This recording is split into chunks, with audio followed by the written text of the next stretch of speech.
Ndio. Sana. Kamoa sasa. Unasemaje? Siwa kiangalo mpaka.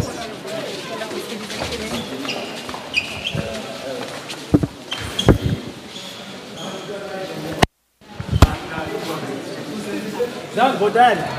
Muito isso.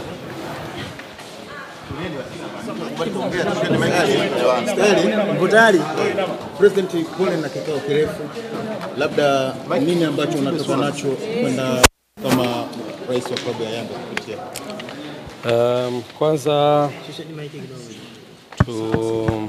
tumekuwa na kikao kizuri, tulialikwa na Mheshimiwa Waziri Profesa Palamagamba Kabudi, na mkutano huu ulikuwa unataka kujua nini ambacho Club Young Africans inakiendea kwenye discussion ya mchezo wa 184 dhidi ya Simba uliopangwa kucheza tarehe 8 mwezi wa 3 2025.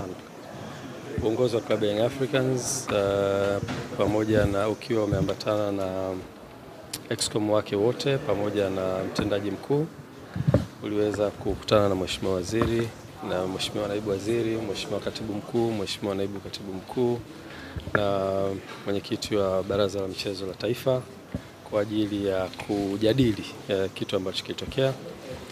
Bahati nzuri Club Young Africans kupata nafasi ya kufikisha yale ambayo ni ya msingi kabisa yanayohusiana na mchezo ule, na baada ya kufanya hivyo platform ambayo Mheshimiwa Waziri na jopo lake walitengeneza, dhamira yake kubwa ilikuwa ni kusikia nini kinachotoka kwa viongozi wa Young Africans, na sisi wakati wote tukiwa kama viongozi tunasimamia interest ya taasisi yetu, ambayo taasisi yetu inasimamia wanachama na timu kwa ujumla. Kwa hiyo tulikwenda kufikisha ujumbe wetu na uhusiana na position yetu kama taasisi, lakini pia Mheshimiwa Waziri na timu yake wakatusikiliza kwa kirefu, wakapata nafasi ya kuuliza maswali, kutaka kujua, na tuliweza kufikisha ujumbe wetu vizuri.